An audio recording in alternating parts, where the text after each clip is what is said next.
Hello mga ka-artist, ako po si Seth John Mariano. Tawagin niyo ako po Seth or artist Seth. Oops, ito muna tayo.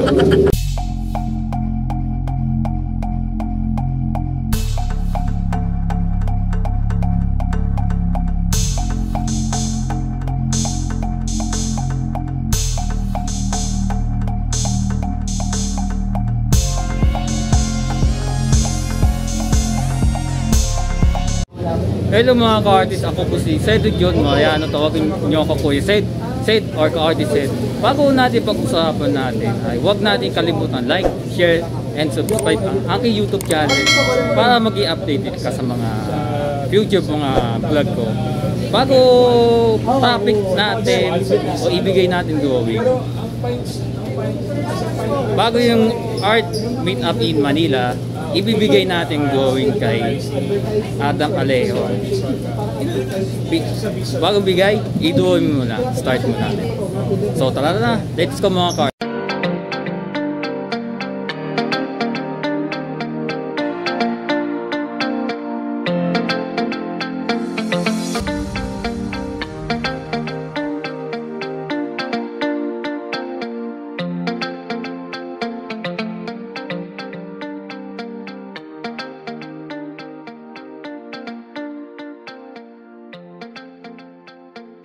A few moments later.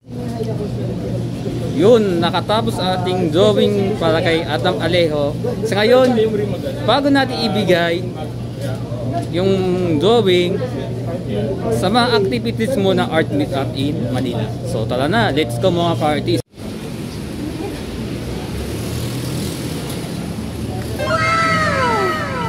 Ito mga sticker ang ganda. Sa ngayon, at dito ako sa binibili niya mga sticker. Ang pangalan mo? Ikaw po, Daniela artist. Flores. Pero sa shop po, tsaka sa FB page, Dani. Dani po. Saan ka nagsimula ng bilang artist po? Ano po kasi ako graduate po ako ng Fine Arts, Advertising. Nice. Na-discover ko lang din po yung digital art noong mga 2017. Then nag-try. Then parang mas gusto ko rin siyang gawin kesa sa mga traditional or something na ibang art. Pero ayun nga po, yung mas ano ko rin po kasi yung digital art. Then ginawa ko siya ng stickers and poster cards. Then nagko-commission arts din po. Wow, at ang gagaya nito, ang ganda ng paggagawa. Digital artist ang ginagawa. Actually, ang hirap gawin yan. Sobrang hirap na. Kasi yung digital kasi parang naano mo sa computer tapos sa pen tapos ang hirap din po talaga. Mas mahirap yan kaysa sa mga traditional. Anong mensahe mo sa mga gusto maging digital artist sa gaya mo? Tuloy nyo lang ng tuloy and then practice lang ng practice para mas makuha nyo yung idea na gusto nyo para sa sarili nyo. Nice. Pwede ka mag-promote anumang mga products? Ay, nag-start parang po ako ng business na stickers. Then, ayun nga po, parang sinisimulan ko pa lang siya sa Shopee. Then, sa Facebook.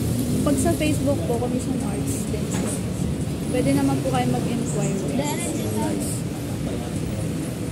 Sa mga gustong papagawa sa kanya,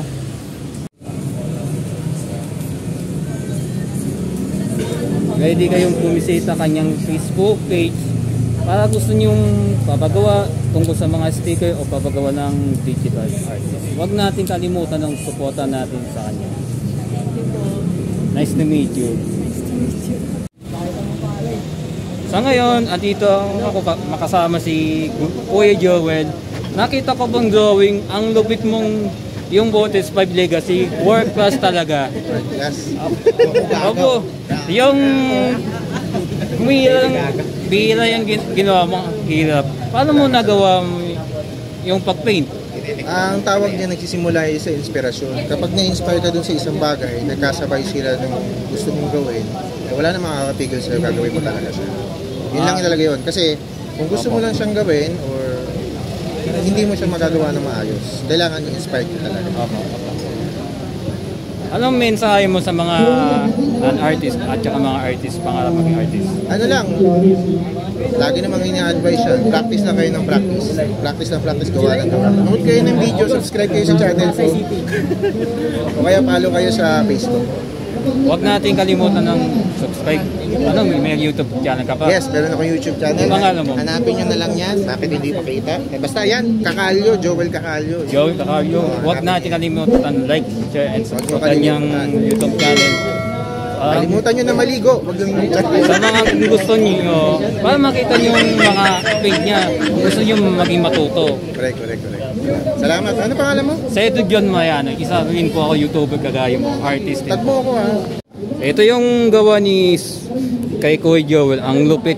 Ito, sobrang WordPress. Nakita ko sa social media, yung viral, gawa itong acrylic kung if tama ko. Napaka WordPress. Namangha. Sa mga gustong matuto, panonood niyo yung kanyang YouTube channel ni Kuya Joel para maging matuto kayo mag-paint. Shoutout sa inyo guys, sa mga sumusuporta, sa mga followers ni Cedric John Mariano. Andito na ako sa channel niya, sa video niya. At pinopromote namin ngayon itong RC Perfume na product ko. So, yun o. Ito, nagamit na try mo na ba ito? Di pa? Makatry. Gusto mo matry. So, bibilhan kita nito. So, kahit nagmamanage na kami nito, gusto ko, bilhan ka nito para ibigay sa'yo. So, ito para sa'yo. 1 million. Ito yung kanyang try mo yan ha. I-try mo yan. Subukan yung maganda tong at mabango pa. Sa mga support. Long lasting pare. Yes, so, tama. for only 150 pesos. Sa ngayon ha. Pero baka mag-increase yung RC Perfume. So ngayon pa lang, mag-check out na kayo. Ayos.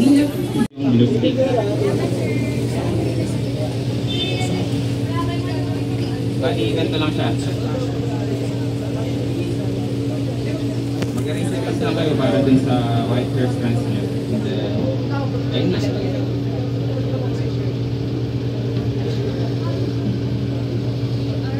Minsan, nag-add pa rin ako ng pencil para sa additional details para dun sa hair strands.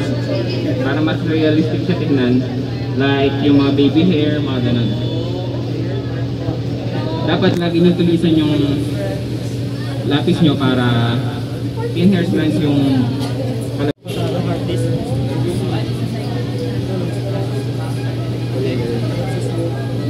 ayan, ganyan lang siya kadali.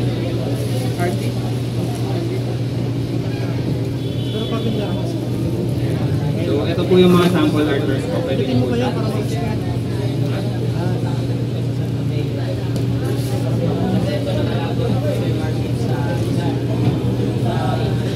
So, saan ba kayo nahihirapan pagdating sa charcoal? Pwede ko siyang i-share sa inyo. Baka makatulong ako. Alam mo, bloody eh. Ay,